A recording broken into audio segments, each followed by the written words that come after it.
کو غلام بنا لیا۔ ان کی کئی سالوں بعد ہونے والی بغاوت کچل دی، انہیں فلسطین سے نکال دیا گیا، ہیکل سلیمانی تباہ کر دیا گیا اور بنی اسرائیل دنیا کے مختلف علاقوں میں دربدر ہو گئے۔ فلسطین اور بیت المقدس پر ایران نے رومیوں کو شکست دے کر قبضہ کر لیا، اور پھر مسلمانوں نے ایرانیوں کو شکست دے کر بیت المقدس اور فلسطین کا کنٹرول سنبھال لیا۔ درمیانی عرصہ میں مختصر وقت کے لیے عیسائی ریاستوں نے مسلمانوں کو شکست دی اور بیت المقدس اور فلسطین پر قبضہ کر لیا، لیکن جلد ہی مسلمان صلاح الدین ایوبی کی قیادت میں عیسائی فوجوں کو شکست دے کر بیت المقدس پر قابض ہو گئے، اور اس تمام عرصے میں بنی اسرائیل یعنی یہودی دوبارہ فلسطین نہیں آ سکے۔ دوسری جنگ عظیم میں عثمانیوں کی شکست کے بعد عیسائی طاقتوں نے دنیا بھر سے یہودیوں کو جمع کر کے انہیں ان کے آبائی علاقے فلسطین میں نئی ریاست اسرائیل کے نام پر قائم کر کے دی۔ ناظرین، یہودی ہیکل سلیمانی دوبارہ تعمیر کرنا چاہتے ہیں۔ ان کا عقیدہ ہے تابوت سکینہ ہیکل سلیمانی کی بنیادوں میں کہیں محفوظ ہے۔ ہر دور میں مسلمان، عیسائی اور یہودی ایک دوسرے کے مخالف رہے ہیں، مگر ایک نقطہ جس پر تینوں مذاہب متفق ہیں وہ تابوت سکینہ ہے۔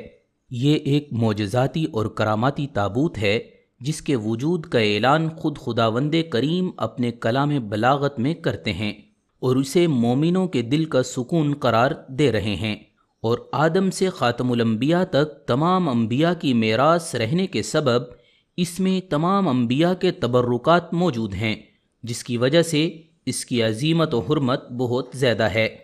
اس تابوت کو رکھنے کے لیے یہ ہیکل سلیمانی کی تعمیر کی گئی، جو نہ صرف عیسائی و یہودی بلکہ مسلمانوں میں بھی بہت مقدس ہے۔ بنی اسرائیل کے لیے اس کی اہمیت اور زیادہ بڑھ جاتی ہے۔ دوستو، جو صندوق ایک نہ دو بلکہ پورے 1,24,000 انبیاء کی میراث رہا ہو، اس کی عظمت کتنی بلند ہوگی۔ تو اس صندوق کو رکھنے کے لیے یہ بھی اتنا بلند مرتبہ اور برکت والی جگہ کی ضرورت تھی، جس کے لیے خود خداوند کریم نے اپنے کلام بلاغت میں ارشاد فرمایا، پاک ہے وہ ذات جو اپنے بندے کو رات ہی رات میں مسجد حرام سے مسجد اقصی لے گئی۔ جیسا کہ خداوند کریم نے اس زمین کو برکت والا کہا تو ثابت بھی کر دیا کہ اس زمین کو انبیاء کی سرزمین کا نام دے دیا، اور اس جگہ کو انبیاء کی پیدائش گاہ بنا دیا، جس میں حضرت یعقوب علیہ السلام، حضرت یوسف علیہ السلام، حضرت داؤد علیہ السلام، حضرت سلیمان علیہ السلام، حضرت یحییٰ علیہ السلام، حضرت موسیٰ علیہ السلام، حضرت عیسیٰ علیہ السلام اور دیگر انبیاء پیدا ہوئے۔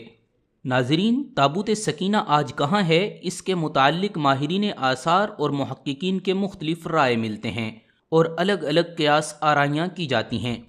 ایک یہودی تھیوریجسٹ کے مطابق اس وقت یہ صندوق حضرت سلیمان علیہ السلام کے محل میں کہیں دفن ہے، جو فلسطین میں ہے، جس کی تلاش یہودی کافی عرصے سے کر رہے ہیں۔ اس محل کی بنیادوں کو آج ڈھونڈنے کی کوشش جاری ہے، جسے ہیکل سلیمانی کہتے ہیں۔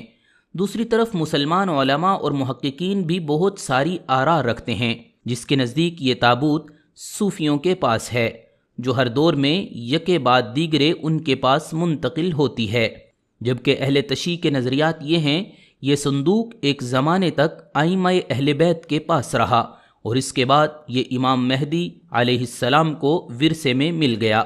جب قیامت قریب ہوگی تو آپ اپنے ساتھ اسے لے کر ظاہر ہوں گے۔ ناظرین، یہ اہل سنت کا عقیدہ نہیں ہے۔ ناظرین، تابوت سکینہ اور ہیکل سلیمانی دونوں کا تذکرہ ساتھ ساتھ ہی آتا ہے۔ اب ہیکل سلیمانی کے بارے میں آپ کو تفصیل سے بتاتے ہیں۔ دوستو، یہ حضرت سلیمان علیہ السلام کی تعمیر کردہ عبادت گاہ کا نام ہے، جو موجودہ بیت المقدس یعنی مسجد اقصی کے مقام پر تھی، جو سب سے پہلے آپ ناظرین سے سلیمان علیہ السلام کا تذکرہ کریں گے کہ حضرت سلیمان علیہ السلام کون تھے، آپ نے ہیکل سلیمانی کو کب اور کیوں تعمیر کیا۔ ناظرین، سلیمان علیہ السلام داؤد علیہ السلام کے بیٹے تھے۔ سمجھا جاتا ہے کہ انہوں نے متحدہ اسرائیل پر قبل از مسیح سے لے کر 1931 قبل از مسیح تک حکومت کی۔ اس کے بعد ملک 970 اسرائیل کے 200 حصے شمالی اور جنوبی ہو گئے۔ سلیمان علیہ السلام کا سلسلہ نسب یہودا یعنی اولاد یعقوب کے واسطے سے یعقوب سے جا ملتا ہے۔ قرآن کریم میں انہیں اولاد ابراہیم میں شمار کیا گیا ہے۔ حضرت سلیمان علیہ السلام کی حکومت کا ایک بڑا امتیاز جو کائنات میں کسی کو نصیب نہیں ہوا یہ تھا کہ ان کے زیر نگیں صرف انسان ہی نہیں تھے بلکہ جن اور حیوانات بھی تابع فرما تھے، اور یہ سب حضرت سلیمان علیہ السلام کے حاکمانہ اقتدار کے تابع اور زیر حکم تھے۔ عام طور پر یہ مشہور ہے کہ مسجد اقصیٰ اور بیت المقدس کی تعمیر حضرت سلیمان علیہ السلام کے زمانے میں ہوئی، لیکن یہ صحیح نہیں ہے، اس لیے کہ بخاری اور مسلم کی صحیح روایات میں ہے کہ ایک مرتبہ حضرت ابو ذر غفاری رضی اللہ تعالی عنہ نے نبی اکرم صلی اللہ علیہ وسلم سے دریافت کیا، یا رسول اللہ، دنیا کی سب سے پہلی مسجد کون سی ہے؟ آپ نے فرمایا مسجد حرام۔ حضرت ابو ذر رضی اللہ تعالی عنہ نے پھر دریافت کیا، اس کے بعد کون سی ہے؟ آپ نے فرمایا مسجد اقصیٰ۔